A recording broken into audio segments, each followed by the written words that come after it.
คัมปันเต อาคัมปันเต ติสรเนนะสหะ ติสรเนนะสหะ ปัญจศีลัง ปัญจศีลัง ธัมมังยาจามิ ธัมมังยะจา อ มิ นุรังกัตวา อนุรังกัตวา ศิลังเดธา ศิลังเดธา เมปันเต เมปันเต ทุติยามปิ ทุติยัมปิ คัมปันเต อาหังปันเต ติสรเนนะสหะ ติสรเนนะสหะ ปัญจศีลัง ปัญจศีลัง ธัมมังยาจามิ ธัมมังยะจามิ อนุรังกัตวา อนุรังกัตวา ศิลังเดธา ศิลังเดธา เมพันเต เมปันเต ตติยามปิ ตติยัมปิ คัมพันเต อาหังปันเต ติสรเนนะสหะ ติสรเนนะส ปัญ หะ จศีลัง ปัญจศีลัง ธัมมังยาจามิ ธัมมังยะจามิ อนุรังกัตวา อนุรังกัตวา ศิลังเดธา ศิลังเดธา เมพันเต เมปันเต ยะมหาวดามิตังวเดต อามาปันเต นะโมตัสสะภะคะวะโตอะระหะโตสัมมาสัมพุทธัสสะ นะโมตัสสะภะคะวะโตอะระหะโตสัมมาสัมพุทธัสสะนะโมตัสสะภะคะวะโตอะระหะโตสัมมาสัมพุทธัสสะนะโมตัสสะภะคะวะโตอะระหะโตสัมมาสัมพุทธัสสะ พุทธังสรณังกัจฉามิ พุทธังสรณังกัจฉามิ ธัมมังสรณังกัจฉามิ ธัมมังสรณังกัจฉามิ สังฆังสรณังกัจฉามิ สังฆังสรณังกัจฉามิ ทุติยมปิพุทธังสรณังกัจฉามิ ดุติยัมปิพุทธังสรณังกัจฉามิ ทุติยมปิธัมมังสรณังกัจฉามิ ดุติยัมปิธัมมังสรณังกัจฉามิ ทุติยมปิสังฆังสรณังกัจฉามิ ดุติยัมปิสังฆังสรณังกัจฉามิ ตติยมปิพุทธังสรณังกัจฉามิ ตติยัมปิพุทธังสรณังกัจฉามิ ตติยมปิธัมมังสรณังกัจฉามิ ตติยัมปิธัมมังสรณังกัจฉามิ ตติยมปิสังฆังสรณังกัจฉามิ ตติยัมปิสังฆังสรณังกัจฉามิ สรณะขมนาปริปุณณัง อามาปันเต ปานาติปาตา ปานาติปาตา วิรามณี เวรมณี สิกขาปะทัง สิกขาปะทัง สมาธิยามิ สมาธิยามิ อาเทนาดานา อาทินาดานา วิรามณี เวรมณี สิกขาปะทัง สิกขาปะทัง สมาธิยามิ สมาธิยามิ กาเมสุมิสาสารา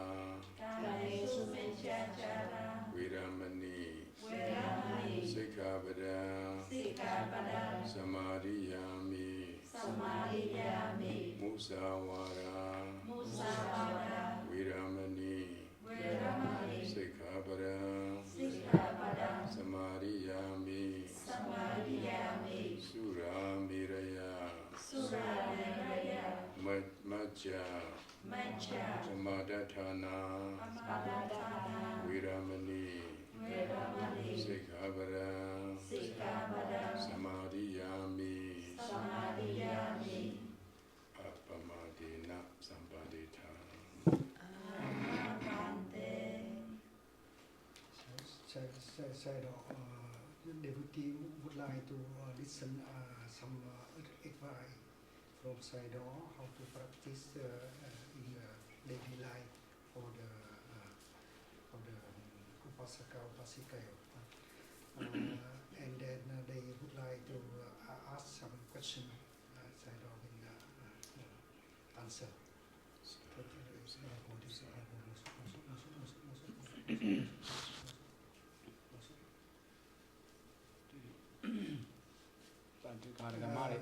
then they would like kapi sadong to and donate to Sadong and Sangha. And that's this day we would like to this meeting. သူတို့ရဲ့နေ့စဉ်ဘဝမှာတရားနဲ့ဘယ်လိုဖြတ်သန်းသွားနေ့စဉ်ဘဝမှာတရားနဲ့ဘယ်လိုဖြတ်သန်းသွားရမလဲဆိုတာလေးဆရာတော်အကြံပေးတရားလေးအားပေးတရားလေးချိမိပြအောင်ခင်ဗျာဒီမနေ့ကသူတို့ပြီးလို့ရှိရင်လည်းဒီဆရာတော်ဟိုဒါနာလေးရဲ့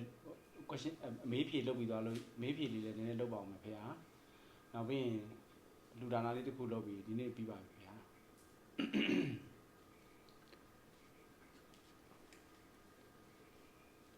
နေ့စဉ်ဘဝဘုန်းကြီးကိုယ်တိုင်နေ့စဉ်ဘဝဖြတ်သန်းနေတာကတော့အမြဲတမ်းနံပါတ်1ကကိုယ့်ရဲ့သီလပေါ့သီလကိုလူစင်ကြအောင်နေတဲ့ကျင့်သုံးတယ်နောက်ပြီးတော့မိမိဆောင်ရွက်ရမယ်နေ့စဉ်လုပ်ငန်းကယောဂီတွေကိုတရားဟောပြောပြသပေးရတယ်နေ့စဉ်ဘဝမှာမနေ့စောစောဆိုရင်လည်းပဲမနေ့စောစောအရာကထပြီဆိုတဲ့ကောဓမ္မခမ်းမမှာသွားပြီးတော့ဘုရားဝတ်ပြုရတယ်ဘုရားဝတ်ပြုပြီးတော့ရှင်ရတဲ့လောက်ကို meditation တရားရှုမှတ်ရတယ်တရားရှုမှတ်ပြီးလို့နေ့စဉ်ဘဝမှာအာယုံစွမ်းလူရန်နဲ့ကုသိုလ်ရှင်များကိုလည်းပဲတင့်လျော်တဲ့တရားဓမ္မဟောပြောပေးရတယ်နာအာယုံစွမ်းဖုံးပေးပေးရတယ်ကျမ်းမာရေးအတွက်စဉ်းဉဏ်လျှောက်တယ်နောက်ခိတ္တခဏနာတယ်ပြီးရင်ယောဂီတွေကိုတရားပြပေးရတယ်နေပိုင်းကျတော့လည်းပဲဒီတိုင်းပဲနေစွမ်းလူရန်နဲ့ကုသိုလ်ရှင်တွေကိုတရားဟောပြောပေးရတယ်သူရဲ့လူဒါနနဲ့စသဖြင့်ပြီးရင်လူရန်နဲ့ဆွမ်းဖုံးပေးပြီးတဲ့အခါခိတ္တနာရတယ်နောက်နေ့မှာယောဂီတွေကိုကုလူဓမ္မတို့တရားဟောပေးရတယ်ယောဂီများတဲ့အချိန်ဆိုရင်ညနေပိုင်းမှာလည်းတရားစစ်ပေးရတယ်ညပိုင်းအချိန်ရောက်ပြီဆိုရင်ဘုရားကုံတရားကုံတန်ခါကုံတွေကိုအယုံပြုပြီးတော့ဘုရားဝတ်ပြုအချိန်ရတဲ့တရားရှုမှတ်တယ်ပြီးရင်ယောဂီများ9 နာရီထိအောင်တရားထုတ်ရပါတယ်ဒါကြောင့်ထိုက်တဲ့အားပေးမှုတွေပြောရတယ်9 နာရီထိုးပြီဆိုယောဂီများလည်းပြန်ကိုယ်လည်းအနားယူလိုက်တယ်ဒါဘုန်းကြီးရဲ့နေ့စဉ်ဖြတ်သန်းနေတဲ့ဒါဘဝမှာကုသိုလ်စိတ်နဲ့ပဲနေ့စဉ်ဖြတ်သန်းနေပါတယ်ဒီကရမများလည်းပဲနေ့စဉ်ကိုဘုရားတရားတန်ခါယရဏသုံးပါးရဲ့ဂုဏ်ကျေးဇူးအာရုံပြုဂုဏ်တွေကိုအာရုံပြုနောက်ပြတာဘာဝနာပွားစွမ်းနိုင်တဲ့မြတ်မိမိတို့အားထုတ်ခဲ့တဲ့မိမိတို့ဆရာသမားထံကနေယူခဲ့တဲ့တရားနှလုံးသွင်းရှုမှတ်ပြီးတော့နေ့စဉ်ဘဝကိုဖြတ်သန်းသွားလို့အစဉ်ပြေပါလိမ့်မယ်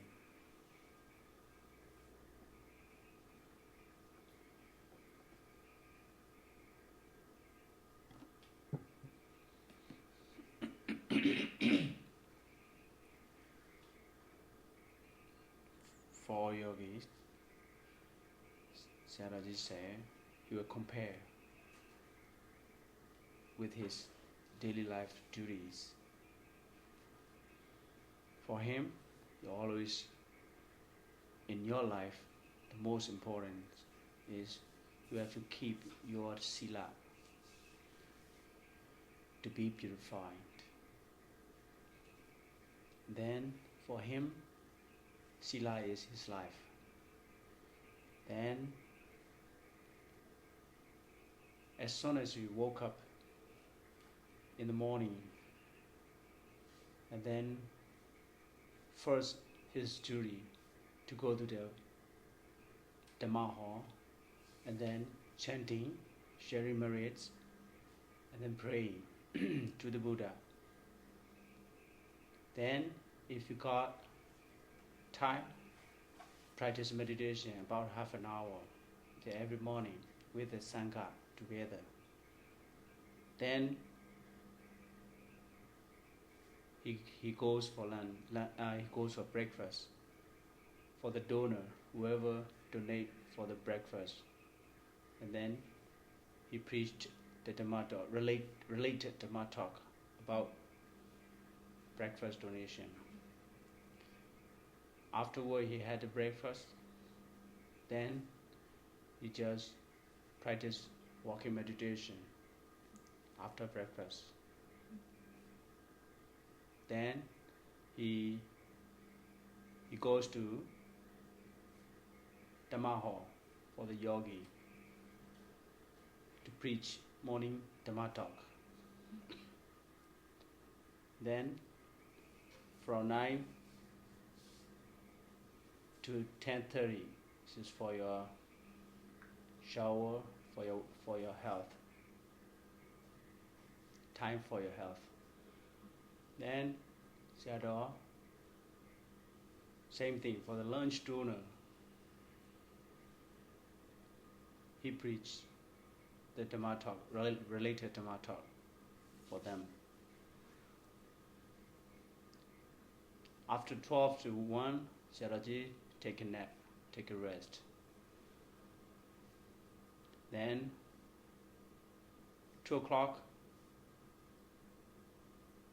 he goes for afternoon Dhamma talk to yogi or yogi. In the evening, he conduct the interviews to all yogis, and like something like question and answer. Most of the yogi, all of the yogi, they all keep practicing meditation until 9 p.m., morning 4 a.m. to 9 p.m. continuously. That's why Sayadaw say, in his daily life, as you can see, he paused and he let the time finish with Kusala mind all the time. Same to you, Sayadaw say. Upasaka, Upasika, all right here. Also, if you, in your daily life, if you want to post or if you want to finish the time with Kusala, you all can do is reciting Buddha Guna, Dhamma Guna, Sangha Guna. And then, while you are cooking, while you are your daily activity, also you can practice meditation with mindfully. So this is how you spend your time with Kusala mind. Sayadawji, until 10 p.m., until 9 p.m., all the yogis are keeping meditation. But Sayadawji himself, he keep encourage on the CCTV, and he keep encourage all those yogi, those yogi are with sloth and torpor, who lean on the wall and sleep. When Sayadawji keep encouraging to them, this is his daily life. And then you compare with this, you all, Upasika, he wants you all to spend your life with Kusala mind.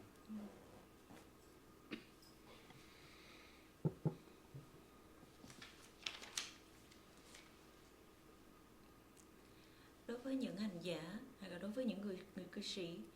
sống đời sống thế tục với nhiều phận sự, thì chúng ta có thể noi theo cái sự chia sẻ trong cái đời sống sinh hoạt của Ngài để mà có thể rút ra cho mình cái cách để mà sống cái đời sống cư sĩ như thế nào cho thuận pháp. Đối với Ngài thì trong cái cuộc đời của Ngài thì hầu hết cái điều quan trọng nhất đó là giữ giới hạnh cho thật là tốt. Đây cũng là cái điều mà hàng cư sĩ tại gia cũng cần phải ghi nhớ, là phải luôn luôn trau dồi và giữ gìn giới hạnh cho thật là trong sạch và thanh tịnh. Đối với bản thân Ngài thì giới hạnh Sila được như Ngài là xem như là chính là mạng sống của Ngài vậy. Thì mỗi khi mà thức dậy vào buổi sáng thì nhiệm vụ đầu tiên mà Ngài làm đó là đến thiền đường để mà tụng kinh, và sau đó là hồi hướng và chi phước, rồi đảnh lễ Đức Phật. Nếu mà có thời gian nhiều hơn thì Ngài sẽ ngồi thiền cùng với chư Đại Đức Tăng khoảng 30 phút, và sau đó sẽ đi bát để mà dùng bữa sáng. Thì khi mà dùng bữa sáng thì Ngài sẽ thuyết một cái thời pháp ngắn để đến những thí chủ cúng dường cái buổi sáng đó. Và sau khi dùng sáng xong thì Ngài sẽ đi kinh hành. Sau khi đi kinh hành xong thì Ngài sẽ quay trở lại thiền đường để mà thuyết một thời pháp cho tất cả thiền sinh. Và từ 9 giờ cho đến 10 giờ rưỡi sáng, đó là cái khoảng thời gian cá nhân của Ngài, thì Ngài có thể là dành thời gian đó để mà tắm rửa hoặc là để mà chăm sóc sức khỏe, bởi vì khoảng thời gian đó là dành cho cá nhân. Và sau đó thì Ngài sẽ đi bát cho cái giờ trai tăng buổi trưa, và sẽ thuyết một thời pháp ngắn dành cho tất cả những thí chủ cúng dường trai tăng buổi trưa đó. Sau đó thì Ngài sẽ nghỉ ngơi một lát, và vào lúc 2 giờ chiều thì Ngài sẽ thuyết pháp cho tất cả thiền sinh. Và buổi tối thì Ngài sẽ dành ra một khoảng thời gian để cho thiền sinh trình pháp, hay là dành thời gian này để cho phần hỏi đáp. Thì lịch trình của thiền sinh ở trường thiền đó là họ phải thực hành thiền từ 4 giờ sáng cho đến 9 giờ tối một cách liên tục. Thì chúng ta có thể thấy được rằng là cả một ngày như vậy thì bản thân Ngài trưởng lão dành trọn vẹn thời gian trong những cái phận sự hay là trong những cái hoạt động rất là thiện lành, và Ngài giữ cho cái tâm trí của mình luôn luôn là thiện suốt cả ngày như vậy. Cũng tương tự như vậy, chúng ta là những người cư sĩ tại gia, nam nữ cư sĩ tại gia, chúng ta cũng có thể áp dụng cái điều đó vào cái cuộc sống hàng ngày của mình. Mình cần phải lên một cái kế hoạch hoặc là một cái thời khóa biểu cho chính mình mỗi ngày, để giúp làm sao mình bắt đầu một ngày mới và mình kết thúc cái ngày đó với nhiều cái thiện pháp. Chẳng hạn như là mình buổi sáng thức dậy thì mình có thể dành một khoảng thời gian để mà tụng ân Đức Phật, ân Đức Pháp, ân Đức Tăng, rồi dành thời gian để mà thực hành thiền một cách chánh niệm, hoặc là trong lúc mình nấu ăn, hoặc là mình dọn dẹp, mình làm những cái Phật sự, những cái công việc khác trong ngày thì mình cũng cố gắng làm trong chánh niệm. Thì đây là cái cách mà chúng ta có thể là dành cái thời gian cả ngày mà giúp mà cái tâm nó luôn luôn là thiện lành, luôn luôn hướng đến những cái pháp thiện. Thì bởi vì tất cả thiền sinh ở trường thiền thì phải thực hành thiền cho đến 9 giờ tối, cho nên là mà liên tục ngày qua ngày, cho nên là đôi khi cũng có những thiền sinh họ gặp cái vấn đề đó là bị dạ dưởi buồn ngủ, hoặc là mệt mỏi, rồi đôi khi họ sẽ phải dựa vô tường để mà ngủ. Thì khi mà như vậy thì Ngài trưởng lão cũng sẽ dành thời gian để mà sách tấn họ, khuyến khích họ, hoặc là giúp cho họ tiếp tục cái sự thực hành của mình cho được tốt đẹp. Thì mình có thể so sánh bản thân hoặc là cái đời sống của mình với những thiền sinh, hoặc là thậm chí là với bản thân Ngài, để có thể rút ra được cái cách nào mà hiệu quả nhất để dành cái thời gian cả ngày cho nó thật sự là hữu ích. နေ့စဉ်ဘဝမှာဗုဒ္ဓဘာသာဝင်တယောက်အနေနဲ့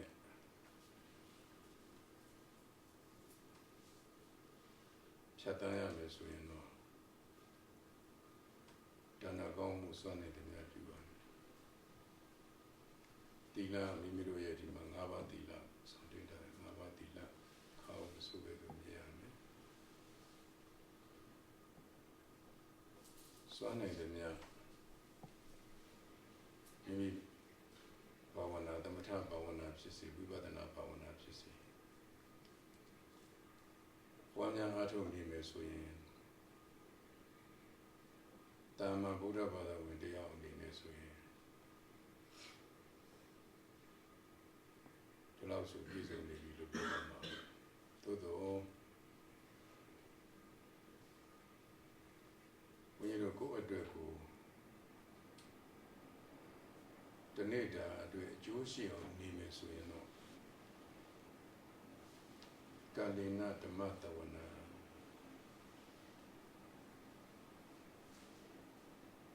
တရားနာတရားတွေကိုမပြတ်နာနေရမယ်တရားနာနေတာလေ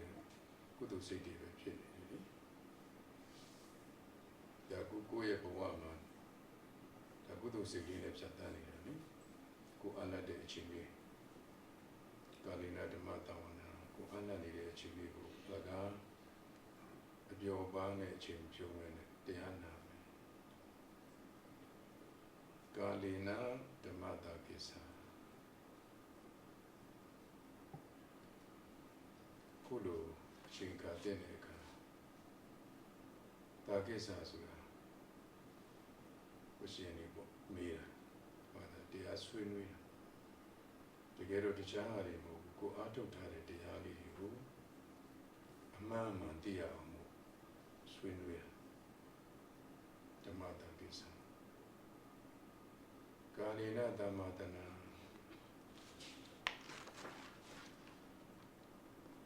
ဆွေးနွေးထားလို့ကိုယ်သဘောပေါက်နားလည်နေပြီဆိုရင်အဲ့ဒီသဘောပေါက်တဲ့တရားလေးကိုရှင်းကျင်းနေရတယ်။လက်စွာဘုရားကတပ်ပြီးသင်္ကာရအနေစာလို့ပြောတယ်။မမြဲဘူးလို့ဆိုကိုယ့်ရဲ့ဒီမှာခန္ဓာကိုယ်ကြီးရဲ့မမြဲပုံလေးကိုလည်းအမြဲတမ်းသုံးသပ်ဆင်ခြင်နေရတယ်။ဒါနဲ့တရားကိုအလတ်နေတဲ့အချိန်လေးသို့မဟုတ်ကိုအားထုတ်နေတဲ့တရားလေးကိုလေ့လာထားတဲ့တရားလေးဒါလေးကိုပြန်ပြီးတော့ဆင်ခြင်သုံးသပ်ကာလိနဝိပဿနာဒါတော့ချုပ်ကိုမှအလတ်နေတဲ့အချိန်ဆိုရင်ဒီဝိပဿနာဘာဝနာလုပ်ပြီးပဲအားထုတ်နေပြီဆိုရင်ဒီနေ့ဒီနေ့တာအတွက်ကိုအတွက်ဘုရားဘာသာဝင်ကောင်းတရားဖြစ်နေပါပြီအကျိုးရှိနေပါပြီတဲ့ဘုရားဘာသာဝင်တရားရဲ့နေ့စဉ်ဒီတိုင်းဖြတ်သန်းတော်မူပါပြီ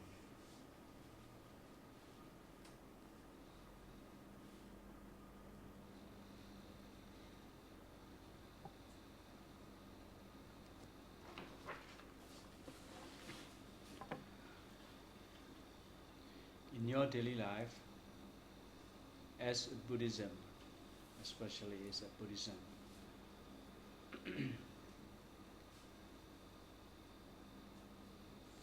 firstly, you have to do dana, some donation and charity as much as you can. Same thing, you have to keep your sila, 5 precepts, as much as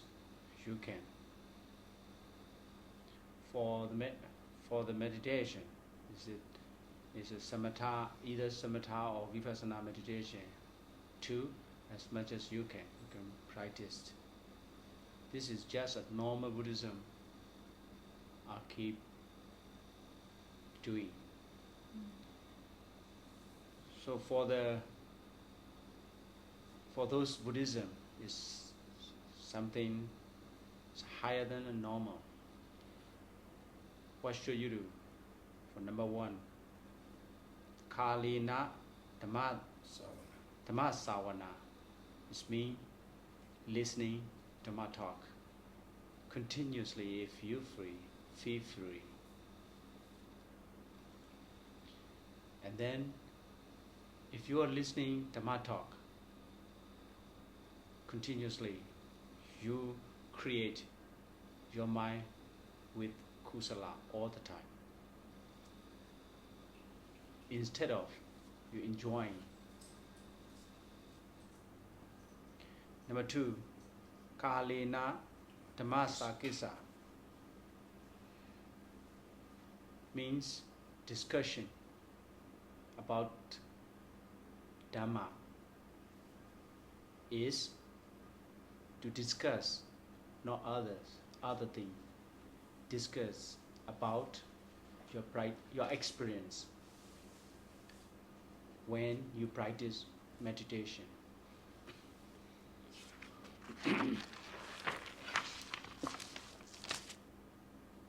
Number 3, Kalena Dhammatana. Dhammatana. Kalena Dhamma. Kalena Sammasana. This meaning is whatever you perceive or you see, those the nature of Dhamma, you have to so-called think or recall by yourself,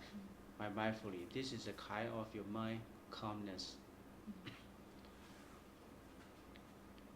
Number 4. This is the main importance, the important one. If you feel free, you can practice the most valuable, the Vipassana meditation. As a Buddhism, higher Buddhism, you must practice Vipassana meditation in your daily life. You set one time is for meditation. You should set yourself.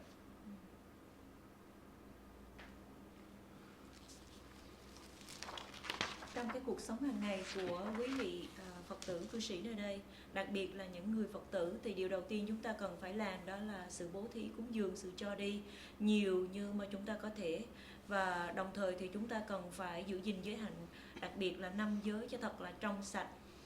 nhiều nhất mà chúng ta có thể. Và còn đối với việc thực hành thiền, thì dù cho chúng ta thực hành thiền định hay là thiền quán đi chăng nữa, thì hãy cố gắng thực hành thiền nhiều nhất mà như chúng ta có thể. Đây là những cái điều cơ bản mà một người Phật tử cần phải luôn luôn thường xuyên làm và trau dồi mỗi ngày. Bởi vì trong Phật giáo thì còn có những cái điều cao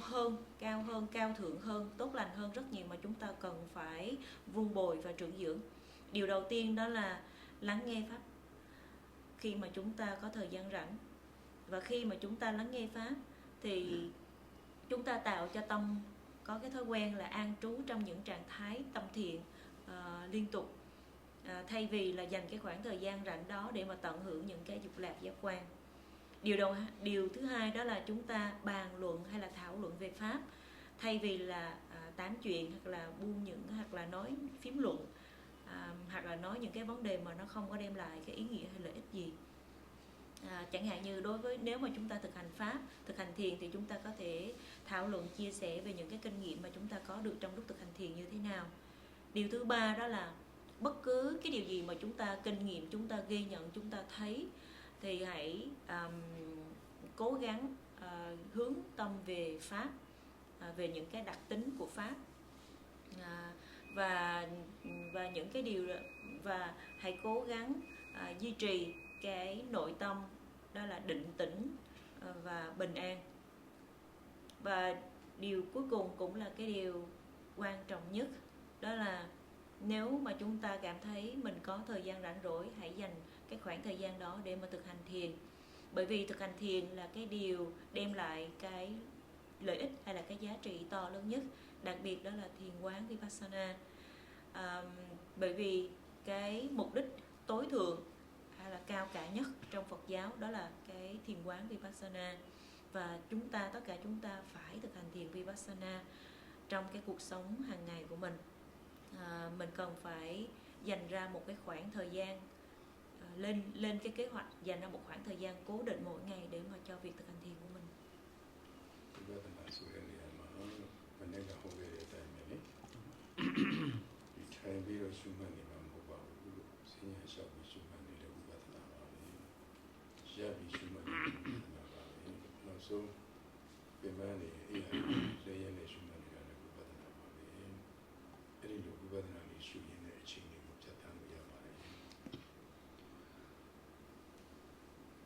above mentioned Kalina Vipassana, that Vipassana is Sayadaw this morning you already taught to you or how to practice, right? Then he say for 4 kinds of body posture, your households people, household people, you all have no time. Sometimes you have no time to sit. So while you are walking, you can practice meditation too. If you are standing position, you can observe the standing position and practice meditation. And then sitting. If you are getting tired all the time, you're walking your household job. So what you have to do, you lie down. When you're lying, too, you can practice meditation mindfully. Như trong cái nội dung pháp thoại lúc sáng thì Ngài cũng có dạy hay là hướng dẫn cho chúng ta cái cách thực hành thiền trong 4 cái oai nghi như thế nào. 4 cái oai nghi đó là đi, đứng, nằm và ngồi. Đối với những người cư sĩ tại gia, khi mà chúng ta bận bịu với nhiều cái việc nhà, chúng ta không có thời gian để mà ngồi thiền, thì trong cái lúc mà chúng ta đi á, thì chúng ta cũng có thể xem những cái lúc chúng ta đi là mình đang thực hành thiền đi kinh hành. Hoặc là khi mà chúng ta đứng thì mình cũng có thể quan sát cái tư thế đứng của mình như là khi mà chúng ta thực hành vậy. Còn hoặc là trong trường hợp mà mình phải đi bộ, hoặc là mình trong cái công việc của mình phải di chuyển khá là nhiều và mình cảm thấy lúc nào cũng mệt mỏi, thì mình có thể nằm xuống, bởi vì cái tư thế nằm cũng là cái tư thế mà mình có thể thực hành thiền.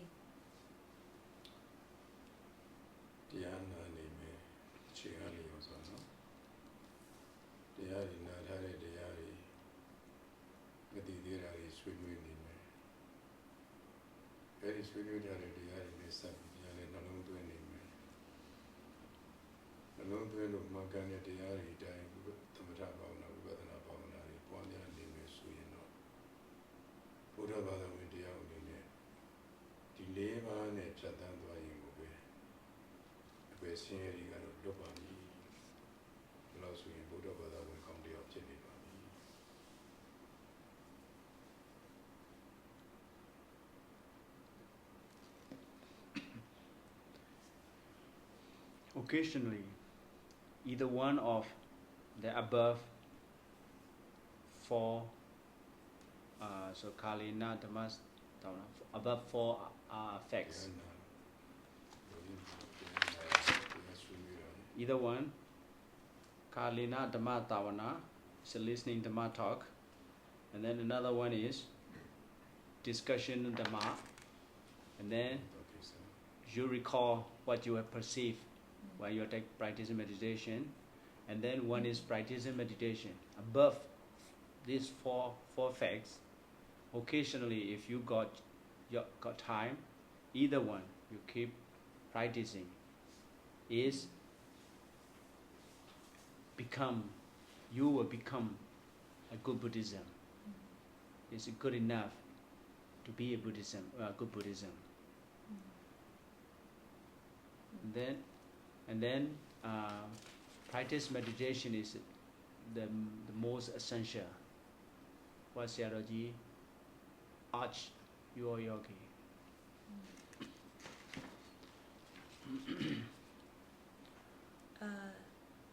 Trong 4 cái điều mà một người cư sĩ tại gia nên vun bồi và nên thực hiện trong cái đời sống hàng ngày của mình, đầu tiên đó là lắng nghe pháp, thứ hai đó là thảo luận, đàm luận về pháp, điều thứ ba là nhớ lại những cái kinh nghiệm mà mình có được trong lúc thực hành, và điều thứ tư đó là tận tâm cho sự thực hành thiền. Thì bất cứ khi nào mà chúng ta cảm thấy mình có thời gian để làm một trong 4 cái điều đó thì hãy tiếp tục làm. Thì từ từ chúng ta sẽ vun bồi, sẽ trở thành, để khiến cho nó trở thành một cái thói quen tốt, và chúng ta sẽ trở thành một người Phật tử tốt, người Phật tử đúng nghĩa. Về trong 4 cái phận sự đó thì cái việc thực hành thiền luôn luôn là cái điều thiết yếu nhất, quan trọng nhất. Thì đây cũng là một cái lời yêu cầu một cái lời khuyên chân thành của Ngài đến tất cả quý vị Phật tử nơi đây. ကြာအဲ့ပါကြတယ်ပါကြတယ်ဒါပြီးတော့ နော် သူတို့ question အဖြေမေးဖြေလုပ်ပါ ဒီပြပြော So what kind of okay question raised please Nào bây giờ là tới thời Regarding- hỏi đáp. regarding as I told you yeah regarding your experience and not the knowledge about the others Mọi người có thể chia sẻ cho Ngài biết là những cái kinh nghiệm mọi người có trong lúc thực hành thiền, hoặc là những cái khúc mắc hay là những cái câu hỏi nào mà nó liên quan đến sự thực hành của mình. Dạ. Hay là Sayadaw cho câu hỏi liên quan đến câu bài pháp mà hồi sáng Ngài có dạy về cái Kanadana, thì con muốn hỏi trong trường hợp của con có 2 cái món để mà cúng dường lên Ngài chẳng hạn, nhưng mà cái tâm con á, khi thì con muốn cúng hết luôn một lúc, khi thì con muốn tách nó ra, hôm nay cúng một món để dành lại ngày mai có thể được cúng một món. Như vậy thì con có thể làm đủ 10 cái bổn phận, trong đó có cái đa ná trong cái 10 cái Punyakire quát thú. Thì con muốn hỏi là cái nghiệp và quả của nghiệp của 2 cái việc làm đó nó sẽ như thế nào? Của cái việc mà cúng hết một lúc, hoặc là cái việc là tách ra làm 2 ngày để 2 ngày được cúng. Dear Bhante, regarding the Dhamma talk that you talk in the morning about Kaladana, she has, for example, for her, she has 2 things would like to offer to Sayadaw, but sometime in her mind, she would like to offer both 2 things to Sayadaw once. But the other time, the mind wants, okay, I should keep one for today and the other thing for tomorrow, so that I can have something to donate day after day. So, in such occasion, what will happen to her regarding to the karma and virya, like whether the how say the result of the action will bear for her in the occasion she donate once, yeah or in the occasion today one thing, the other time the other the other day time the one thing. one thing Just what the difference when of the virya. okay Thì con muốn tách ra để được ngày nào cũng được cúng. သူကာလဒါနအနေနဲ့ဥပမာဆရာတော်တစ်ပါးကိုတူတော့မယ်ပစ္စည်းနှစ်ခုတူကြရှိတယ်စတော့နှစ်ခုတူမလို့တော်ပြီးတစ်ခုပဲတူမယ်နောက်တစ်ခုနောက်နေ့မှတူမယ်လို့အဲ့လိုဖြစ်တဲ့စိတ်ကဘာအကျိုးဆက်တွေများဖြစ်နိုင်ပါသလဲဗျာတဲ့ ကိုလူမယ်လို့ပထမတော့လူမယ်လို့စိတ်ကူးတယ်တရားတရားဖြစ်လို့လေဒါပေမဲ့နောက်ကြမှာတရားတရားကပြန်ပြီးဆွတ်သွားတယ်နော်တွန့်တူသွားတယ်နောက်ရဲ့ကြမှာလူမယ်နောက်ရဲ့ဆိုတာလူချင်းမှလူဖြစ်တယ်လေ ဒီမှာ မတိကြတော့ဘူးတရားမတိကြတော့အဲ့ဒါကိုရသော်ဘုရားစေရနာ၃ပါးဟောတာလေပုဗ္ဗစေရနာမုံဇစေရနာအပ္ပရစေရနာလို့ခေါ်တယ်သုံးချက်နော် ပုပ္ပါ ပုဗ္ဗစေရနာမုံဇ မော စေရ စ နာ စေ အပ္ပရစေရနာသုံးချက် အပ္ပရာစေ အပ္ပရစေရနာဆိုပုဗ္ဗစေရနာဆိုတာရှိမှုဆိုတာဖြစ်တယ် ဒီမှာ in ဒီကိုယ်တော်ကြီးညိုစရာကောင်းလိုက်တာဒီကိုယ်တော်တရားဟောပြောကောင်းလိုက်တာဒီကိုယ်တော်အနေထိုင်ကောင်းလိုက်တာဆိုပြီးကြီးညိုတယ်လူချင်းတဲ့စိတ်ဖြစ်တယ်ဒါပုဗ္ဗစေရနာလူချင်းတဲ့စိတ်ဖြစ်လို့ချက်ချင်းကိုရှိတာလေးကိုလှူလိုက်တယ်မုံဇစေရနာခေါ်တယ်နော် ဒီမှာ ဒီလိုမဟုတ်ဘဲနဲ့ငါလူရကောင်းမလားနောက်ရကြမှာလူတော့မလေးခုတော့လူတော့ဘူးဆိုရင်အပ္ပရစေရနာချုပ်တယ်ပါ ဒီမှာ နော် အဲ့ဒါ အပ္ပရစေရ ကအပ္ပ နာ ရာ ချုပ် စေ တယ် လာ ပါ ခေါ်တာဒီမှာ အပ္ပရစေရနာချုပ်တယ်သွားရင်အဲ့ဒီအကျိုးကနောက်ဘဝမှာလူချင်းတဲ့စိတ်နော် ဒီမှာ လူချင်းတဲ့စိတ်ဖြစ်လို့လူမယ်သို့တော့တော်ပြီးငါနောက်မှလူတော့မယ်ဆိုရင်စိတ်ဖြစ်သွားပြီအပ္ပရစေရနာစေရနာနောက်ဆုံးစေရနာပြတ် ဖြတ်သွားဒီမှာ ပြတ်သွားတဲ့အတွက်ကြောင့်လူချင်းတဲ့တရားတရားကြောင့်ကိုယ့်ကိုကုသိုလ်ကကျိုးပေးလိမ့်မယ် ဒီမှာ ချမ်းသာတဲ့ကျိုးတွေပေးလိမ့်မယ်နော် ဒီမှာ သို့တော့အဲ့ဒီပစ္စည်းဝတ္ထုတွေကိုကိုယ်သုံးဆောင်ခံစားခြင်းနဲ့စိတ်မရှိဘူး ဒီမှာ အကောင်းခုသမျှတွေလုံးဝခံစားခြင်းစိတ်မရှိတော့ ဒီမှာ အဲ့ဒါအပ္ပရစေရနာချွတ်တဲ့အကျိုးဆက်ပဲ ဒီမှာ နောက်ဆုံးစေရနာချွတ်တဲ့အကျိုးဆက်ပဲဒါ မြတ်စွာဘုရားလက်ထက်ကလည်းရှိသေးတယ်ဝိတုကြောင့်မျိုးဟောလိုက်အများကြီးဖြစ်သွား တမ The question, huh? Sayadaw say, when you're doing Kala Dana with three types of good will, your good will. ရှိတယ် Yeah. First, Popa Sedana. It means you intend to donate. This is your intention. You got intention to donate to others. This is a Popa Sedana. And then second, Mongsa Sedana. Mongsa Sedana is if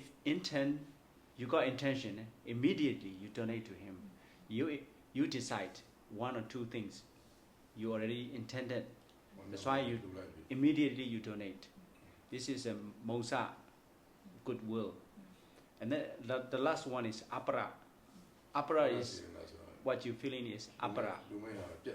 Apara is you plan to donate two, right? Then okay, one donate, then the one for the next day. This is we call it Apara Sedana, Apara goodwill. This you call so-called one of three goodwill is damage or you understand, right? Something like that. So what Sayadaw say, if you intend to donate, the result will come very good result. But in your future or in your life, the whole lifetime, the result will be good. But no matter how good you have to eat something, but you doesn't want to eat, no appetite, because of that one is damaged. Yeah, this is a result. That's why what Sayadaw say, if you're going to donate, once you decide, immediately donate. This is you will get a good result to you. All those luxury things you doesn't like, no matter how you rich. That's so bad. That's all. Yes. Ngài có nói rằng đó thì khi mà chúng ta bố thí đúng thời Kaladana thì nó có hội đủ 3 cái yếu tố. Đó là tác ý trong khi làm, trước khi làm, trong khi làm và sau khi làm. Thì tác ý trước khi làm đó là trong tiếng Pali đó là Pupa Chetana, có nghĩa là khi mà chúng ta trong tâm khởi lên cái tác ý muốn cúng dường thì cái đây được gọi là tác ý trước, gọi là cái tác ý trước khi cúng dường. Và cái tác ý trong khi cúng dường đó là Muncha Chetana, có nghĩa là ngay khi mà cái tâm khởi lên có cái ý muốn cúng dường và chúng ta ngay lập tức cúng dường luôn, thì cái hành động này sẽ cho quả rất là thù thắng. Bởi vì chúng ta không có bất cứ một cái sự lưỡng lự hay là do dự nào cả, cho nên kết quả của nó là cho ngay lập tức hoặc là rất là tốt đẹp. Còn cái loại thứ ba đó là Aparachetana, tức là cái tác ý sau khi đã cúng dường xong. Chẳng hạn như là mình khi mà mình cúng dường mình nghĩ lại đến cái hành động cúng dường của mình là hoan hỷ hay là không. Trong trường hợp này ví dụ như là mình lên một cái kế hoạch để cúng dường. Đầu tiên là mình có tác ý là muốn cúng dường luôn, nhưng mà sau đó là mình khựng lại rồi mình bắt đầu lên một kế hoạch là hôm nay cúng dường một món, ngày mai cúng dường một món. Thì nếu mà như vậy thì kết quả nó cho là không có được thù thắng, không có được tốt đẹp. Nó cũng giống như là lúc nãy Ngài có nói rằng nếu mà khởi lên tác ý muốn cúng dường và cúng dường ngay lập tức luôn, cúng dường mà không có do dự, kết quả rất tốt. Nhưng mà có sự do dự lưỡng lự rồi lên kế hoạch thì lại không có tốt. Điều này nó thì bất cứ cái sự cúng dường nào thì tất nhiên đời sau kiếp khác là trong tương lai nó sẽ cho quả ngọt. Nhưng mà cái trường hợp mà có sự lưỡng lự do dự thì nó lại như vậy. Ví dụ như là khi trong tương lai chúng ta muốn ăn một cái gì đó nhưng mà chúng ta lại không ăn được, bởi vì cái yếu tố là cúng dường ngay lập tức nó đã bị phá hoại. Có nghĩa là cái tác ý mà trong khi làm thì nó không có hội tụ. Cho nên là quý vị cư sĩ mà muốn có được cái kết quả thù diệu do cái sự bố thí cúng dường của mình đem lại, thì ngay khi mà cái tâm khởi lên tác ý cúng dường hay là cho đi thì hãy làm ngay lập tức, mà đừng có lưỡng lự hay là do dự điều gì. Còn không, nếu không thì đời sau kiếp khác sinh ra mình có cái quả bố thí cúng dường, mình được giàu sang, mình được sung túc, mình được thịnh vượng, nhưng mà mình lại không có thể nào mà thọ nhận hay tận hưởng cái sự sung túc đó được.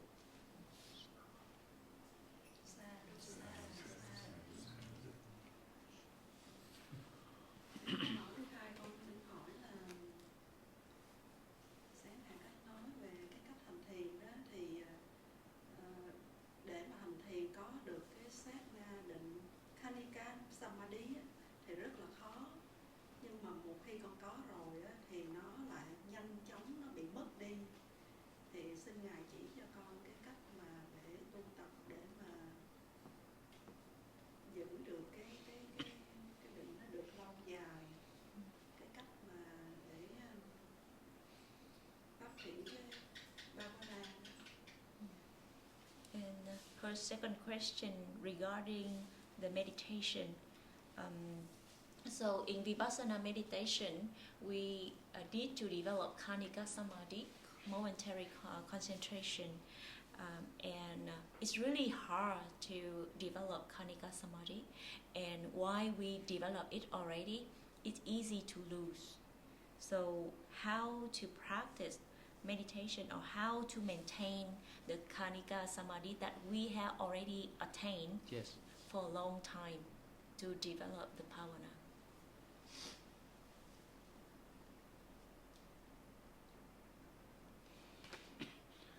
Khanika Samadhi နဲ့ဝိပဿနာတရားအားထုတ်ရမယ်လို့ဆရာတော်တင်ထားလို့တမာတိကိုထူထောင်တဲ့အခါမှာသူအရန်ခက်ပါတယ်ဗျာတဲ့ရရှိလာတဲ့အခါမှာလည်းခဏလေးပဲရပြီးတော့ပျောက်သွားတယ်ဗျာတဲ့အဲ့ဒီဟာကိုကြာရှည်စွာသူစီမှာတည်နေအောင်ဘယ်လိုလုပ်ရပါမလဲဗျာ ဒီလိုခဏိကတမာရီနဲ့ဝိပဿနာတရားထူထောင်ရတာကလည်းနည်းကိုခက်ပါတယ်သမထဘာဝနာကတစ်ခုတည်းသောအာယုံနဲ့ထူထောင်ရတာမို့လွယ်ပါတယ်ဝိပဿနာကြတော့ထူထောင်ရတာခဏိကတမာရီနဲ့ထူထောင်ရတာဆိုတော့အာယုံတိုင်းကိုရှုရတာတစ်ခုတည်းရှုရတာပေါ်လာတဲ့အာယုံတိုင်းကိုရှုရတာဥမာပြင်ထိုင်ပြီးရှုနေတယ်ဝင်လေထွက်လေရှုတယ်အဲ့ဒီဝင်လေထွက်လေရှုနေရင်ကနေပြီးတော့စိတ်လေးထွက်သွားတယ်ဆိုအဲ့ထွက်စိတ်လေးရှုရတာသူကအောက်ကဝေဒနာလေးပေါ်လာတယ်ခံစားမှုပေါ်လာခံစားမှုလေးရှုရတယ်သူကခန္ဓာမှာပေါ်ရတော့မို့နားမှာအတန်တစ်ခုကြားလာတယ်ကြားတာလေးရှုရတာရှုပြီးလိုက်လေသိနေရတာပေါ့နော်အဲ့လိုရှုပြီးလိုက်လေသိနေရအဲ့လိုခဏိကတမာရီနဲ့တမာရီကိုထူထောင်ရတာဖြစ်တဲ့အတွက်ဒီသမထနဲ့တမာရီထူထောင်တာထက်ပို့ပြီးတော့ကြိုးစားရမယ်အစမပြတ်အထောက်ပါလိမ့်ထိုင်ပြီးရှုမှတ်လို့ရတဲ့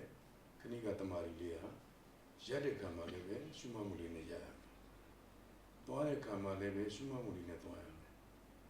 နော်ဒီမှာဗျာစားတဲ့တောက်တဲ့နေရာမှာလည်းပဲရှုမှတ်မှုလေးနဲ့ပဲစားရမယ်နောက်ဆုံးလျောင်းတဲ့အိတ်တဲ့ကံမှာလည်းရှုမှတ်မှုလေးနဲ့အေးရမယ်ရေမိုးချိုးတာကစတကားပွင့်တကားပိတ်တာကစအထိုင်အထကစနော်လှူရှားမူရာတိုင်းအစ္ဆဒခန္ဓာကိုယ်ကပဲပေါ်တာဖြစ်စီဗဟိတအပြင်အာယုံပဲဖြစ်စီပေါ်လာတဲ့အာယုံတိုင်းကိုတတိကပ်ပြီးတော့မပြတ်ရှုနေရတာဖြစ်တဲ့အတွက်ဒီခဏိကတမာရီထူထောင်ရတာဟာခက်ခဲပေမဲ့ရလာပြီဆိုရင်အဲ့ဒီတမာရီအတော်နဲ့မပြတ်တော့ပို့ပြီးတော့ခိုင်မြဲပြီးအားကောင်းလာတယ်အဲ့တော့ဒီခဏိကတမာရီနဲ့ဝိပဿနာရှုရတော့မယ်ဆိုရင်ဒီလိုရက်တူလေးနဲ့တော့မရဘူးနော်ရက်ရှည်အားထုတ်ရမယ်အနည်းဆုံး2လ3လစသည်အားထုတ်ရမယ်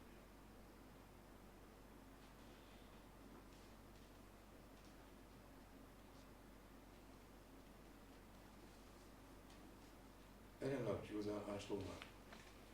ခိုင်မြဲတဲ့တကယ်တမာရီရလာမှာဖြစ်ပါတယ်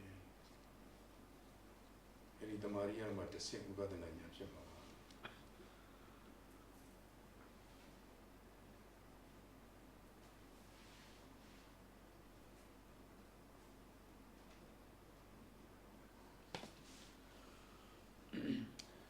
Yes, Sayadaw he agrees. For beginners yogi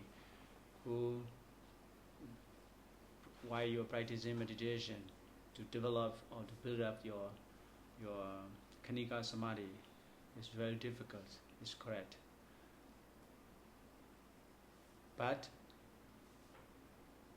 when you attain one of your Khanika Samadhi, Khanika Samadhi, you have to keep, how you keep your Khanika Samadhi, you have to observe continuously, no gap at all. When you are sitting, when you are standing, when you breathe in and breathe out, when your daily activities, like when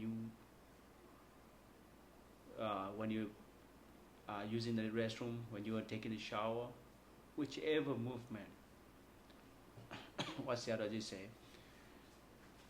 once you attain this Khanika Samadhi with very mindfully, very continuously, that will be stronger and powerful, but will not get easily. As Sayadaw always talk to the yogi, if you want a valuable item, valuable things, you have to pay, you have to sacrifice the value, more valuable price, or more strongly. So that's why this is a value item. That's why Sayadaw wants, if you want to maintain your concentration, you have to keep practicing continuously. If you have a gap, it will not be longer in your concentration. And then for those yogi, if you want to maintain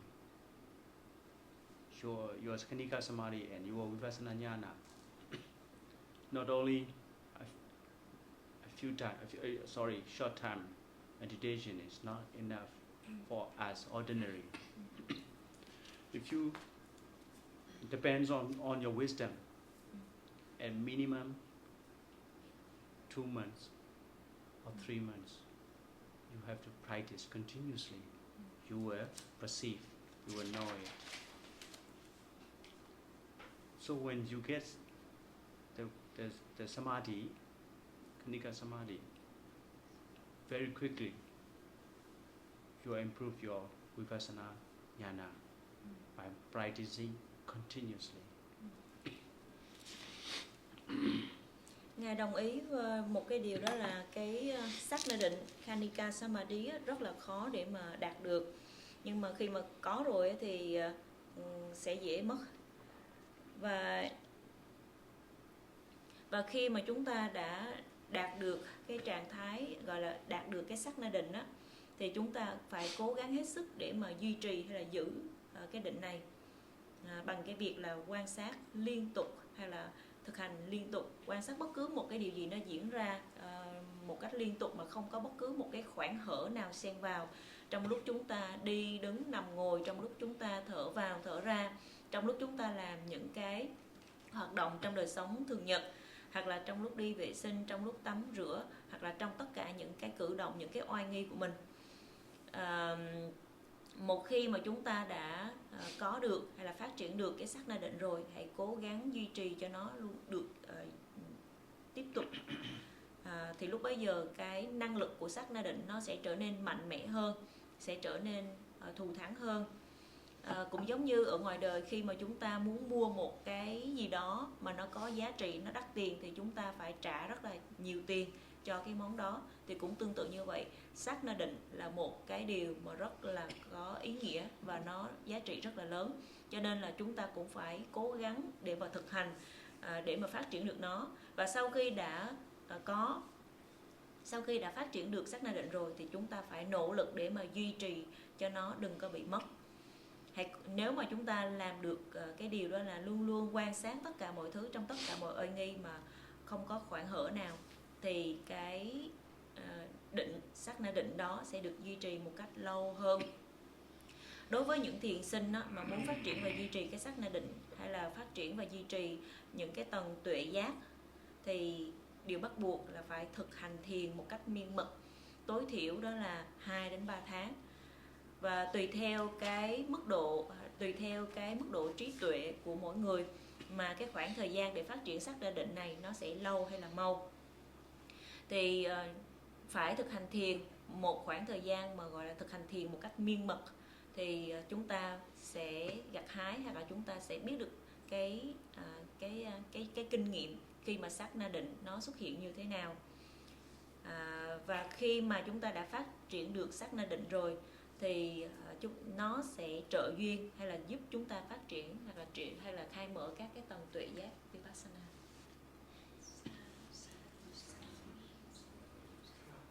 Islam. Islam. Any Đi question? chạy nhau Yeah, yeah. không là cố giải hết. One by one, not only one. You for the others. Yeah. Because Thời gian cũng ít chúng ta phải tranh thủ. because Câu hỏi là time going to end. It's not your turn yet. Yeah. trong Okay. lúc mà có một lần con thiền định thì con bị một cơn đau rất là đau, và con quyết định ngồi thiền để con quán vào cơn đau đó. Thì trong một sát na thì con đây lần đầu tiên con nhận ra được cái sự vô thường, khổ và vô ngã. Thì khi cái sự vô ngã đến sự tan biến hoàn toàn thì các con đã ngồi vào trong cái sự tan biến rất là lâu. Thì con không biết là thời gian bao lâu. Thì liệu cái điều đó có phải là mình đang bị tham không? Nhưng thực sự lúc đấy con không biết gì nữa. Thì cái điều đó có phải là mình đang bị tham vào cái sự tan biến đó hay không? Và sau những lần sau thì con bảo không biết là có tham hay không. Nhưng mỗi lần bây giờ con cứ ghi nhận liên tục. Thì mỗi lần con vào sâu con ghi nhận cái thì lại đi ra rồi lại đi vào, con cứ bị như vậy. Còn sau cái lần đấy thì mình cũng tự bị nghi ngờ một chút với cái việc tan biến đó. Mình lúc đấy mình không còn biết gì nữa thì có phải là mình đấy mình tham hay không? Dear Sayadaw, one time while meditating, a very painful or very discomfort feeling arises, and she tried her best to observe it. And after observing for some time, she experienced anatta, dukkha, and anicca, dukkha, and anatta. And the anatta aspect that she experienced the disappearing of the feeling, and the mind stay with the disappearance for a long time, so that she didn't know anything at all except the disappearing continue. And at that time she wanted to sit longer and more. And at that time the doubt arose as well, whether she's greedy with such experience or not. Hai nữa là khi mà sau cái lúc mà mình sau cái tọa thiền đó thì cơn đau gần như là giảm đi đến 80% và không còn đau nữa. And after that sitting session, Yes. the pain reduced about 80%, and later no appear again.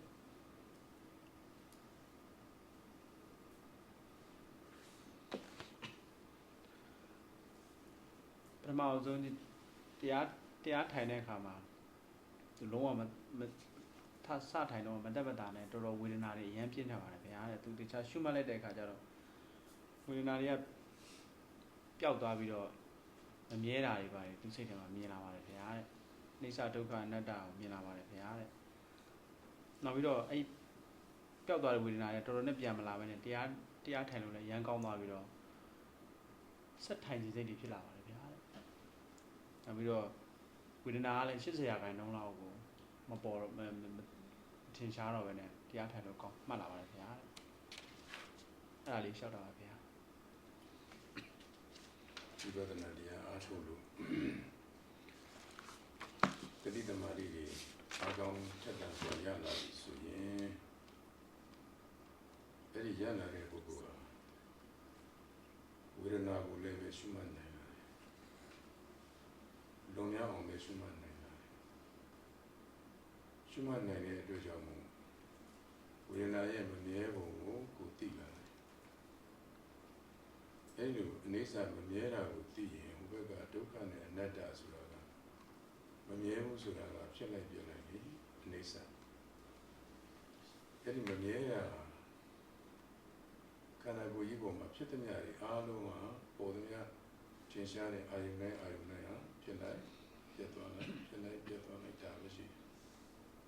သူတို့ကြီးတဲ့တွေ့နေရတဲ့ခန္ဓာကကြတော့ဩဒီခန္ဓာကိုယ်ကြီးကမမြဲတဲ့ခန္ဓာကိုယ်ကြီးပဲငါဒီခန္ဓာကိုယ်ကြီးမြဲတယ်ကောင်းတယ်လို့ထင်ပြီးတော့တာယာသိမ့်ပိုက်နေတယ်ဆွဲမဲ့နေတယ်သူဒီခန္ဓာကိုယ်ကြီးကပြက်လိုက်နေဖြစ်မှုပြမှုတွေမပြတ်နှိမ့်ဆက်နေတဲ့ဆင်းရဲတုံးကြီးပဲဒီမှာဆင်းရဲတဲ့ဒုက္ခဝေဒနာတွေဒုက္ခလက္ခဏာတွေထင်လာအဲ့ဒီဆင်းရဲတာတွေကိုတို့လည်းမလို့ခြင်းမလို့ခြင်းမဲ့လို့လည်းပဲဒီယုံနာရနေပြီဆိုရင်ဒီဖြစ်ဖြစ်ဆင်းရဲကဘယ်လိုမှရှောင်လို့မရအဲ့လိုရှောင်လို့မရလို့သူ့အတူဖြစ်လိုက်ပြက်လိုက်နေမပြတ်နှိမ့်ဆက်မှုကိုခံစားနေရတယ်ကိုယ်လိုတိုင်းဘာမှမဖြစ်ဘူးကိုကဒီဆင်းရဲတွေမလာစေချင်ဘူးဒါပေမဲ့ဒီယုံနာဖြစ်ဖြစ်ဆင်းရဲတွေကအများကြီးလာနေတယ်ကိုယ်သဘောမဟုတ်ဘူးသူ့သဘောပဲဆိုရဲအနတ္တကိုယ်သဘောမဟုတ်ဘူးသူ့သဘောပဲသူဖြစ်ရှင်တယ်လို့ဖြစ်သူဖြစ်ရှင်လို့ပြည့်နေတာကိုယ်ဘာမှစိတ်ခိုင်းလို့မရအောင်အမိတ်ပေးလို့မရအောင်ဒါကြောင့်မို့သူ့သဘောပဲဆိုရဲအနတ္တသဘောကိုထင်တယ်အဲ့လိုအိဋ္ဌဒုက္ခအနတ္တသဘောတွေထင်လို့စိတ်တည်ငြိမ်မှုတမာရီအားကောင်းဝေဒနာနဲ့မထင်ရှားဘူးဆိုရင်ရှေ့ဆက်ပါလို့ရမှာလေဆိုရှေ့ဆက်ပြီးတော့အထုပါဆက်ထိုင်နေဆိုဆက်ထိုင်ပါဈဉ္ညာနဲ့ဆိုဆက်လျှောက်ပါရမတ်နဲ့ဆိုဆက်မှတ်ပါအဲ့ဒီဆက်မှတ်ရင်ဆက်မှတ်တဲ့ပုဂ္ဂိုလ်ကဒီချက်ပို့ပြီးတော့အသိဉာဏ်လေးတွေပို့ပြီးတော့ဝိပဿနာဉာဏ်လေးတွေပို့ပြီးတော့ပေါ်လာပါလိမ့်မယ်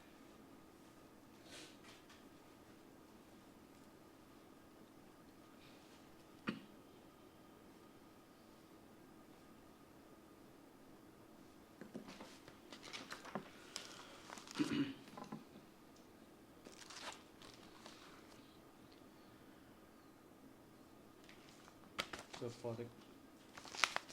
questioners, when you're practicing vipassana meditation, when you attain a certain level of concentration, you will overcome all those sufferings, feelings. Then you perceive, Sayadaw say, you perceive by wisdom. Nature dukkha anatta is good. Not just you know with your ordinary mind, by wisdom. If you know about the nature, impermanence, suffering, non-self, all those have appeared in your mind is good. And then you should proceed. Your meditation, practice meditation continues like this is. You will improve your higher jnana. And then you perceive yourself. You will know yourself. When you perceive nature, dukkha, anatta by your wisdom, you have no attachment to your aggregates. If you stay attached your aggregates, it means you have to try more until when you perceive by wisdom. Whenever suffers comes to you, means this is anatta. It's all suffering come to you itself. We can control them because of you have aggregates. That's why in this situation, Sayadaw urges you to continue. If you are sitting position, you say the appearance of the sufferings disappears quite long time. Very good. You want to continue to sitting. Sayadaw say, go on. That is good. If you stand, same thing. You go on. And then you will attain higher jnana. If keep going like that, as instructed by Sayadaw. Khi mà cô thực hành thiền Vipassana thì và đến một cái mức là mình có đạt được cái mức độ định tâm nhất định nào đó thì mình sẽ có thể là vượt qua được tất cả những cái cảm thọ khổ. Và khi mà mình đạt đến cái tầng tuệ giác, đó là kinh nghiệm được ba cái trạng thái, đó là vô thường, bất toàn nguyện và vô ngã, thì thì ở cái mức độ này tâm sẽ được ghi nhận ba cái trạng thái này một cách tự nhiên dựa vào trí tuệ, chứ không phải là từ cái sự suy đoán, cái sự tư duy thông thường. Và nếu mà mình thực sự kinh nghiệm được vô thường, bất toàn nguyện và vô ngã thì cái điều này nó sẽ hiện diện rõ ràng trong tâm thông qua cái kinh nghiệm thực chứng. Và nếu mà như vậy thì đây là một cái kinh nghiệm rất là tốt đẹp. Và nếu như vậy thì hãy cứ tiếp tục thực hành thiền của mình để mà có thể chứng đắc những cái tầng tuệ giác cao hơn nữa. Và khi mà mình tiến bộ trong pháp hành và mình có những cái kinh nghiệm mà thực sự thông qua sự thực hành thiền của mình thì bản thân mình sẽ biết được, sẽ kinh nghiệm được, chứ không phải là dựa vào những cái suy đoán, dựa vào những cái trí văn mà mình có được thông qua cái việc mà học hay là đọc. Và bởi vì cái tuệ mà kinh nghiệm các cái đặc tính đó là vô thường, bất toàn nguyện, vô ngã là phải dựa vào trí tuệ, mà trí tuệ này có được thông qua cái việc thực hành thiền chứ không phải thông qua sự suy luận hay diễn giải. Và nếu mà đạt đến cái tầng tuệ này rồi thì lúc bấy giờ tâm của hành giả sẽ không có bất cứ cái sự dính mắc nào đối với 5 cái uẩn, đó là sắc, thọ, tưởng, hành, thức. Còn nếu mà mình vẫn còn dính mắc đến 5 cái uẩn này thì lúc bấy giờ mình cần phải xem lại và cần phải tiếp tục cố gắng nỗ lực thực hành nữa cho đến khi nào mà mình thực sự có được cái tuệ giác về vô thường, của bất toàn nguyện, vô ngã mới thôi. Bởi vì khi mà mình thực hành thiền mình cảm thấy con đã kinh nghiệm được cái trạng thái là vô thường, bất toàn nguyện, vô ngã, nhưng mà lại những cái đau đớn hay những cái đau khổ nào đó nó sinh khởi nơi thân hay nơi tâm, và mình có cái sự dính mắc, thì lúc bấy giờ thì cái tuệ giác này chưa thực sự là sinh khởi, thì phải tiếp tục. Cho nên là trong cái tình huống này, cô nói trong cái tình huống của cô thì cô cần phải tiếp tục thực hành thiền. Và Ngài cũng có tán dương cô, đó là cái kinh nghiệm mà thấy được cái sự diệt đi của cái cơn đau đó trong một khoảng thời gian rất là dài. Thực ra đây là một kinh nghiệm rất là tốt và cô cần phải tiếp tục cái sự thực hành thiền của mình để mà có thể chứng đắc được hoặc là kinh nghiệm những cái tầng tuệ giác cao hơn. Last not the least. Bây giờ là câu hỏi cuối cùng. Also mình không đi vào. Con cũng hành thiền thì cũng không được nhiều, nhưng mà thường là con ngồi thì là thường là con không có để được chân đi vào kiết già. Thế thì khi mà lúc con thử ngồi kiết già với cái chân của ngược, chân phải bên trên đúng như là lời các thầy dạy thì con không có ngồi được lâu. Và nếu như con muốn hỏi là nếu như người nữ, con thấy trong sách nói là hình như người nữ thì không cần nhất thiết là phải ngồi theo kiết già mà có thể ngồi để thả hai chân xuống, thì không biết cái đấy là có đúng không ạ? Có nhất thiết là phải ngồi theo kiết già không ạ?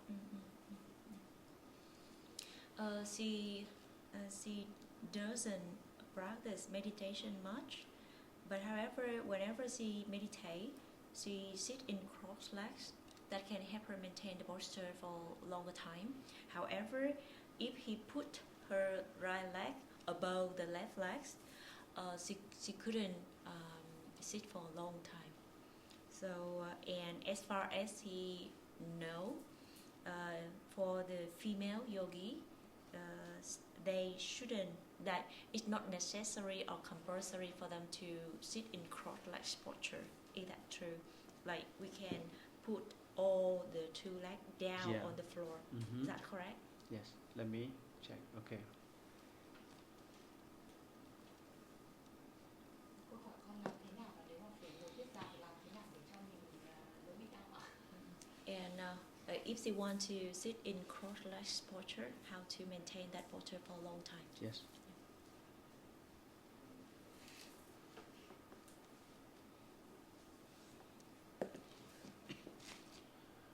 Yogi တရားထိုင်တဲ့အခါမှာတင်မလင်ခွေပြီးထိုင်တော့သူတို့ဒီမှာထိုင်တဲ့ပုံစံ6နှစ်ချောင်းကိုအပေါ်ထပ်ပြီးတော့ထိုင်တဲ့ပုံစံထိုင်တာကြာမထိုင်နိုင်ဘူးဖြစ်နေဗျာတဲ့ဒါကမျိုးသမီးယောဂီတွေမဖြစ်မနေဒီလိုထိုင်ရတာပါလားတဲ့ရောတရားထိုင်လို့ရှိရင်တဲ့နောက်တစ်ချက်ကရေရှည်ကြာရှည်ထိုင်နိုင်မဲ့ပုံစံလေးပြောပြပါဗျာတဲ့မျိုးသမီးတော်တော်များများဒီလိုပလင်းပုံစံထိုင်တာများကြပါတယ်ဗျာတဲ့ မြန်မာနိုင်ငံမှာအဲ့တော့အမျိုးသမီးများအစစ်တို့တစ်ဖက်ပလင်ပေါ့အန်ဒတ်ပလင်တစ်ဖက်ပလင်ဒုတစ်ဖက်ခွေပြီးတော့ထိုင်နေပလင်တမအဲ့ဒီပလင်နဲ့ထိုင်ကြတယ်နောက်အခုမျိုးသားများထိုင်တယ်လို့တင်ပလင်ခွေပြီးတော့လည်းထိုင်ကြတယ်နော် တမဗျာ သို့တော့တရားအထုတ်တဲ့အခါထိုင်ပြီးရှုမှတ်တဲ့အခါမှာဒီလိုမဟာပလင်ပုံစံမျိုးနဲ့ထိုင်ရမယ်လို့ဘုရားဟောထားတာတော့မရှိဘူးပန်လင်ကံအဘုဇိတဝါအောက်ပိုင်းခန္ဓာကိုခွေ၍ပဲပါတယ်အဲဒီခွေတဲ့အခါမှာခုမျိုးသားများထိုင်တယ်လို့ခြေတော်နှစ်ခုကိုထပ်ထိုင်ပြီးတော့ထားရင်တော့မှအောက်ခြေတော်ကဝေဒနာတွေပြည့်တယ်ကြာကြာမထိုင်နိုင်ဘူးအဲ့တော့ခြေတော်နှစ်ခုကိုအတွင်းအပြင်ချဲထားညာခြေတော်ကိုအတွင်းကထားရင်ဘယ်ခြေတော်ကအပြင်ကဘယ်ခြေတော်ကိုအတွင်းကထားရင်ညာခြေတော်ကအပြင်ကသူတို့ခြေတော်နှစ်ခုကိုထပ်တောင်ထိုင်ဘူးကြာရှည်စွာထိုင်ခြင်းရင်အဲ့ဒီလိုခြေတော်နှစ်ခုကိုချဲပြီးတော့ထိုင်ရတယ်အဲ့တော့ဒီလိုမှမဟုတ်ဘူးမိမိကအမျိုးသမီးထိုင်တဲ့ထိုင်ရတဲ့အထိုင်ကမှတစ်ဖက်ပလင်ကမှပေါ့နော်အဲ့ဒီလိုထိုင်မှကြာကြာထိုင်ပြီးရှုမှတ်လို့ရတယ်ဆိုအဲ့လိုပြောင်းထိုင်လို့ရတယ်တချို့ကြတော့ဘုန်းကြီးတို့စီမှာဖားနေထိုင်တာရှိတယ်ခြေတော်နှစ်ဘက်ပေးကားပြီးထိုင်တာမျိုးသမီးဒီလိုကားပြီးထိုင်ဖားနေထိုင်တာရှိတယ်ဒူတိုးရပဲဒူတိုးရပဲခြေတော်နှစ်ဘက်ကဟိုဘက်ဒီဘက်ခဏထိုင်အဲ့လိုသူအဲ့လိုထိုင်မှသူတို့ကြာကြာထိုင်လို့ရတယ်ဆိုတဲ့ပုဂ္ဂိုလ်ကလည်းအဲ့လိုထိုင်လို့ရတယ်အဲ့တော့အဓိကကတော့လို့ဒီမဟာပလင်ထိုင်မှမဟုတ်ပါဘူးတရားထိုင်ပြီးရှုမှတ်တဲ့အခါမှာမိမိအနှစ်သက်ဆုံးကြာရှည်စွာထိုင်လို့ရနိုင်တဲ့အထိုင်မျိုးကိုရွေးချယ်ပြီးတော့ထိုင်ပြီးရှုမှတ်ပါဒါဘုရားဟောတဲ့ညီညွတ်ပါလေကြာကြာထိုင်နိုင်နေသမာဓိမြန်မြန်ဖြစ်နေပါနော်မထိုင်နိုင်လို့ခဏခဏရွှေ့ရလေသမာဓိမဖြစ်နေပါပဲနော်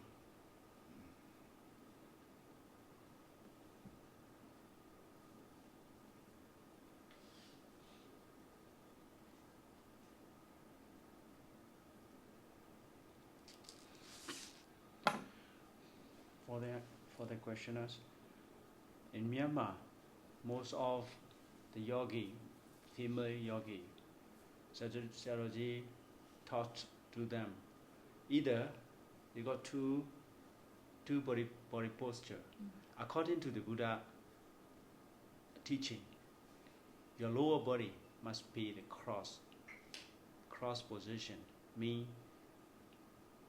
like a choir. Choir, you know choir. This is if you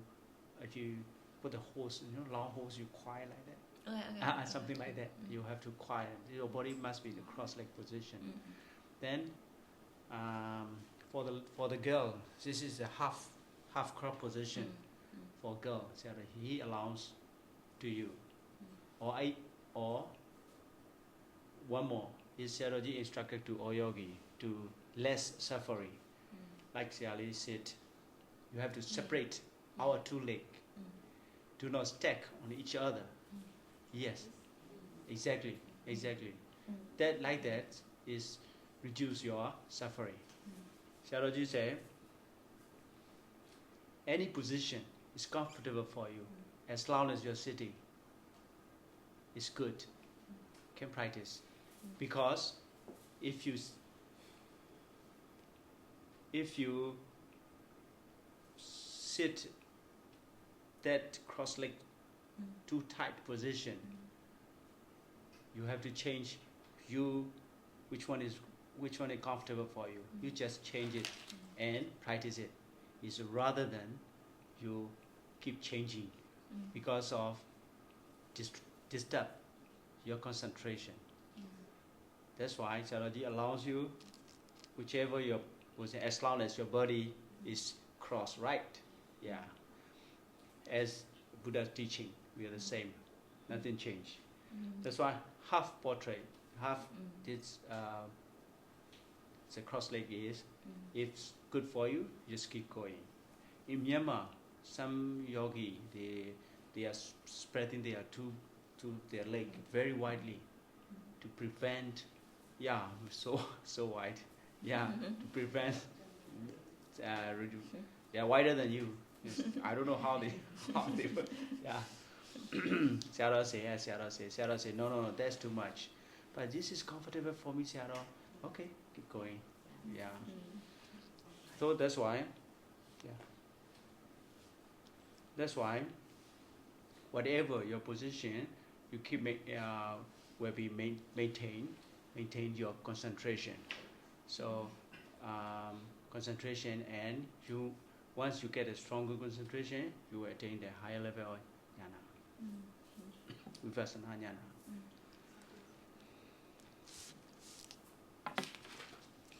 Nghe nói rằng ở bên Myanmar thì hầu hết những thiền sinh nữ thì họ có hai cái tư thế ngồi thiền phổ biến, và hai cái tư thế này thì nó cũng tương ứng với những cái gì mà Đức Phật đã chỉ dạy. Thì tư thế đầu tiên đó là bán già, và tư thế thứ hai đó là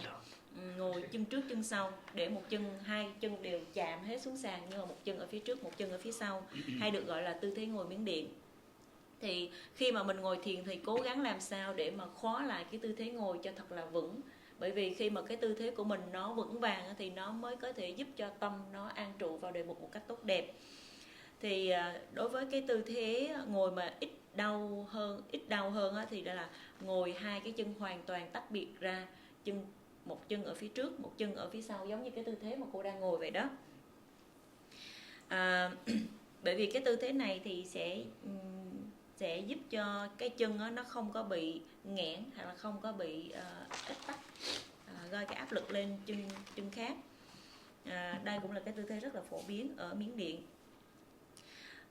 Nhưng mà Ngài có nói rằng là bất cứ tư thế nào mà miễn thiền sinh cảm thấy thoải mái, miễn thiền sinh cảm thấy mình có thể ngồi hành thiền lâu, thì có thể ngồi với tư thế đó.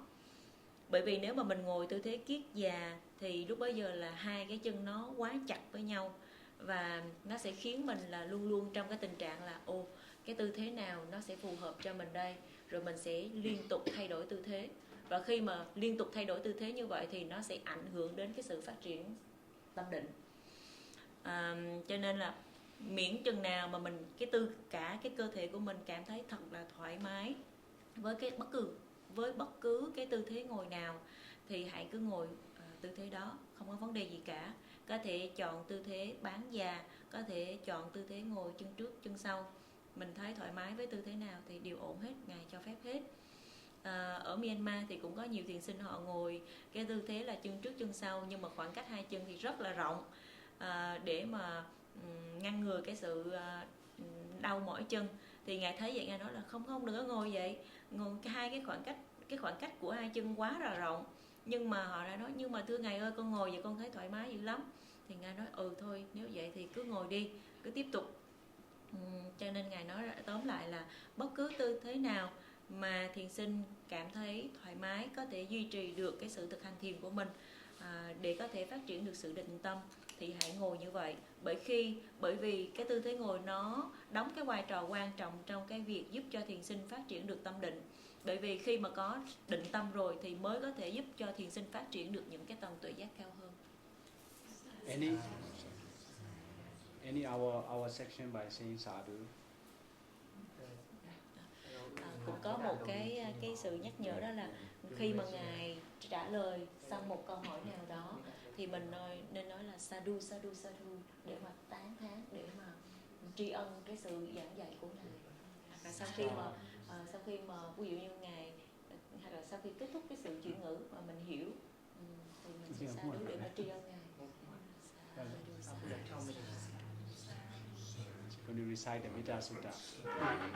Metta Sutta. Bây giờ thì chưa cần cúng dường chứ. Cúng dường Cúng dường xong rồi sẽ Bante,